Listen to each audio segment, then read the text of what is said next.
प्यारे विद्यार्थियों, आज हम आपके पाठ्यक्रम में लगे हुए संत कबीर के कुछ दोहे, जिनको साखियाँ कहा जाता है, का अध्ययन करेंगे। इनमें जिनके ऊपर मैंने टिक कर रखा है उन्हीं दोहों को आपको अध्ययन करना है। यही दोहे आपके पाठ्यक्रम में लगे हुए हैं।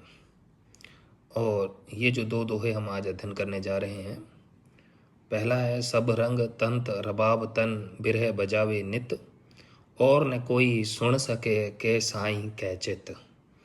और दूसरा है आंखड़ियाँ झाई पड़ी पंथ निहार निहार, जिबड़ियाँ छाला पड़िया राम पुकार पुकार। ये दोनों दोहे जो हैं संत कबीर के विरह को अंग से लिए गए हैं। इसमें विरह की भावना को संत कबीर ने अभिव्यक्त किया है। प्रभु के प्रेम में किस तरह से आत्मा तड़पती है, क्या उसकी दशा होती है, उसको कबीर ने बहुत ही खूबसूरत शब्दों में व्यक्त किया है।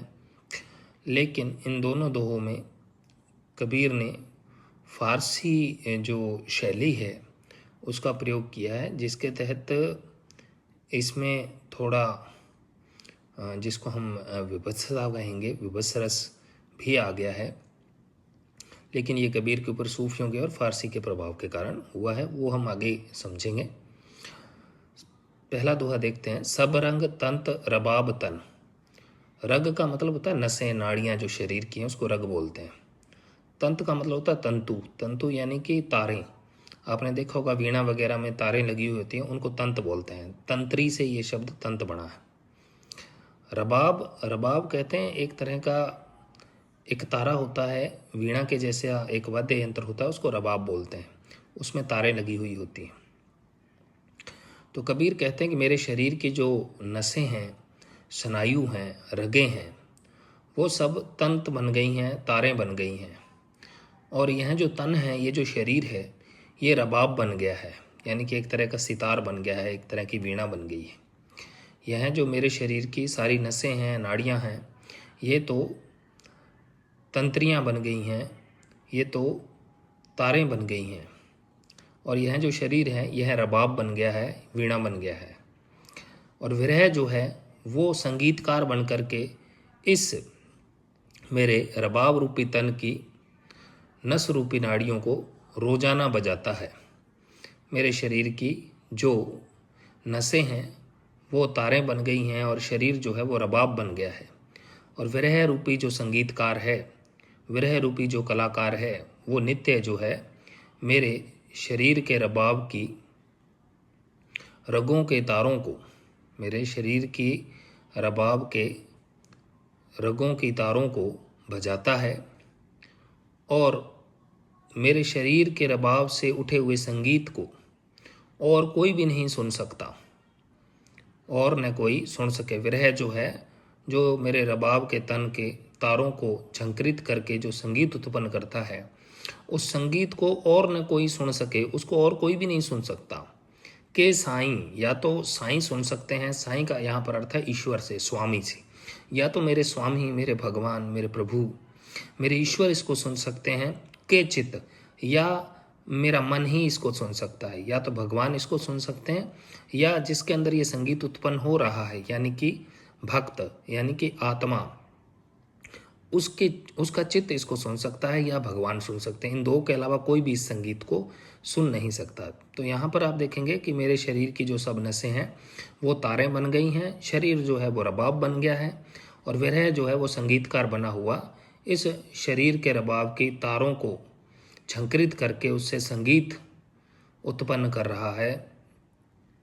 लेकिन वो जो संगीत उससे उठ रहा है, उस संगीत को भगवान के और भक्त के सिवा और कोई भी नहीं सुन सकता। के साईं, या तो भगवान उसको सुन सकता है, के चित्त, या भक्त के चित्त में, भक्त का मन इसको सुन सकता है, और कोई भी इसको सुन नहीं सकता। तो यहाँ विद्यार्थियों देखेंगे कि सारी शरीर की जो रगें हैं उनको तारों का रूप दिया है, तो रूपक अलंकार है। फिर उसके बाद में शरीर को रबाब कहा है, वीणा कहा है एक तरह की, तो यहाँ भी रूपक है।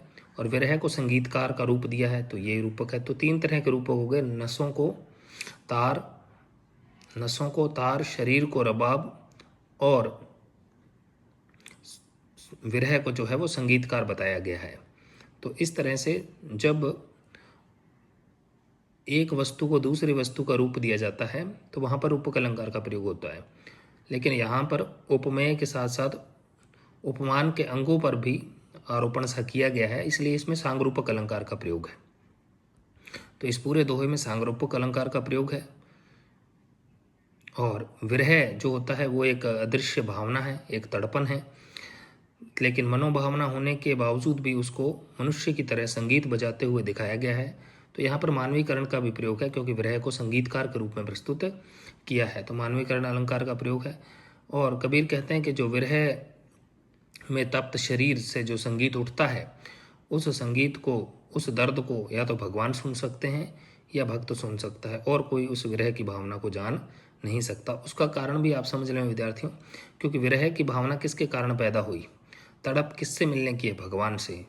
और ये तड़प भगवान ने पैदा की है। इसलिए कहते हैं ना कि तीर जब लगता है हृदय के अंदर, तो उस तीर जिसके लगता है उसकी पीड़ा को वो तो जानता ही जानता है, लेकिन जिसने मारा होता है तीर, वह भी उस पीड़ा को जानता है, क्योंकि उसे पता है कि उसने कितना कस के उस तीर को छोड़ा है अपने लक्ष्य पर।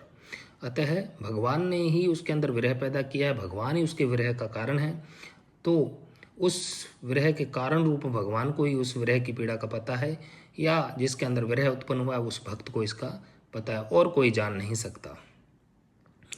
दूसरा दोहा विद्यार्थियों देखेंगे, आंखड़ियाँ। ये शह षटकोण है, इसे हम शह नहीं पढ़ेंगे, आषड़ियाँ नहीं पढ़ेंगे, आखड़ियाँ पढ़ेंगे। कबीर के दोहों में कभी भी शह आता है षटकोण, तो उसको हम ख के रूप में ही पढ़ेंगे, जिससे इसे समझने में आसानी रहती है। अंखड़ियाँ झाई पड़ी। झाई एक रोग होता है, आंखों में जाला पड़ने लगता है, जिसके कारण आंखों से धुंधला धुंधला दिखने लगता है, स्पष्ट दिखाई देना बंद हो जाता है। तो कबीर कहते हैं आंखड़ियाँ झाई पड़ी, आंखों में झाई पड़ गई है, झाई का रोग हो गया है, अब मुझे स्पष्ट दिखाई नहीं देता। पंथ निहार निहार, क्योंकि प्रभु को जिस पंथ से, जिस मार्ग से, जिस पथ से आना है, उस पथ की ओर लगातार अनवरत निर्निमेष दृष्टि से देखने के कारण, जिस मार्ग से प्रभु को आना है उस मार्ग की ओर अपलक, बगैर पलक झपकाए, टकटकी बांधे निरंतर देखने के कारण मेरी आँखों को झाई का रोग हो गया है, अर्थात आँखों के ऊपर पर्दा पड़ गया है। आँखों के ऊपर पर्दा पड़ गया है, आँखों से अब मुझे स्पष्ट नहीं दिखाई देता। क्योंकि विद्यार्थियों, यदि हम किसी भी चीज़ को लगातार निरंतर 12-12 घंटे, 13-13 घंटे बिना पलकें झपकाए देखते रहेंगे, तो आँखों में पलक न झपकने के कारण झाई का रोग हो जाता है, धुंधला दिखने लगता है, आँखों पर पर्दा सा गिर जाता है, जाला आने लगता है, और कुछ भी स्पष्ट दिखाई देना बंद हो जाता है। तो यहाँ संत कबीर कहते हैं कि प्रभु आपको जिस मार्ग से आना है, उस मार्ग की ओर निरंतर अपलक निर्निमेष दृष्टि से देखने के कारण मेरी आंखें रुग्ण हो गई हैं, रोगग्रस्त हो गई हैं, अब उनमें झाई का रोग हो गया है, कुछ भी स्पष्ट दिखाई नहीं देता है। क्योंकि जिस मार्ग से आपको आना था उस मार्ग की ओर मैंने निरंतर कितने ही वर्षों तक लगातार देखा है, जिससे मेरी आंखें रोगग्रस्त हो गई हैं, आंखों को झाई का रोग हो गया है, आंखड़ियाँ झाई पड़ी, आंखों में झाई पड़ गई है। पंथ निहारे निहारे, तुम्हारा मार्ग देख देख करके जीबड़ियाँ छाला पड़िया, और मेरी जीवा पर छाले पड़ गए हैं।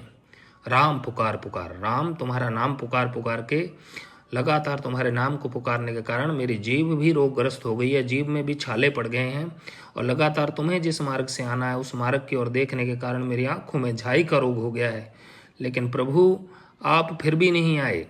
भाव यह है कि मेरी आंखें रोगग्रस्त हो गई तुम्हारा रास्ता देखते देखते, मेरी जीवा घायल हो गई, छालों से भर गई है तुम्हारा नाम लेते लेते, लेकिन तुम अभी तक मुझसे मिलने के लिए नहीं आए। इसमें एक तरह का उलाहने का भाव है, एक तरह का उपालंब है, उलाहना दिया भगवान को कि मेरी देखो आंखों की ये दुर्गति हो गई, मेरी जिह्वा की ये दुर्गति हो गई, तुम्हें याद करते करते, तुम्हारे रास्ते को देखते देखते मेरी आंखें रोगग्रस्त हो गई हैं, परंतु आप अभी तक नहीं आए मुझसे मिलने के लिए। ये एक तरह का मैणा है, एक तरह का उपालंब है, एक तरह का उलाहना है मीठा भगवान को कि देखो मेरी ऐसी दशा हो गई, लेकिन आप फिर भी मुझसे मिलने के लिए नहीं आए हैं, और मैं आपकी याद में तड़प तड़प के मेरी क्या दशा हो गई है। तो आंखों में झाई का रोग होना, जीवा पर छाले होना, ये सब फारसी प्रभाव है। इसलिए मैंने पहले ही कह दिया था कि दोनों दोहों के अंदर फारसी शैली का प्रभाव है, जिसमें अंदर क्या है कि खून इत्यादि की बातें होती हैं, आंखों में झाई का रोग, जीभ पर छाले पड़ने, यानी कि जब विरह की पीड़ा को अत्यधिक बढ़ चढ़ के बताया जाता है, और वो एक तरह का शरीर के ऊपर घावों के रूप में, रक्त के रूप में, हड्डियों के रूप में उसका वर्णन किया जाता है, तो वह एक तरह का विभत्स सा वर्णन हो जाता है, जो कि फारसी शैली के कारण है, सूफियों के प्रभाव के कारण है।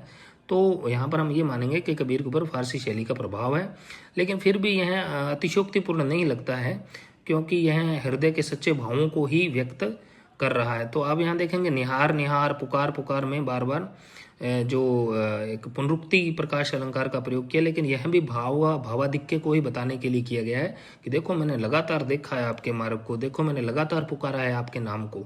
तो यहाँ पर एक तरह की तीव्रता जो है वो दिखाई देती है। तो इन दोनों दोहों के अंदर पहले दोहे में मैंने बताया था सांगरूपक अलंकार का प्रयोग है, विरह को संगीतकार के रूप में बताया तो मानवीकरण का प्रयोग है, और दूसरा जो ये दोहा हमने अभी अध्ययन किया है इसमें पुनरुक्ति प्रकाश अलंकार का प्रयोग है। जब देखो निहारी निहारी, पुकारी पुकारी, जब एक ही शब्द बार बार आता है तो वहाँ पर पुनरुक्ति प्रकाश अलंकार होता है। और इसमें फारसी शैली का भी प्रभाव है दोनों ही दोहों के अंदर, कि जीव पर छाले पड़ना, आंखों में झाई होना, इस तरह के जुगुप्सा उत्पादक शब्दों का प्रयोग कबीर ने किया है, जो फारसी शैली के प्रभाव के कारण है। लेकिन दोनों ही दोहों में विरह की जो मार्मिकता है, विरह की जो तीव्र अभिव्यक्ति है, बड़ी खूबसूरत शब्दों में हुई है।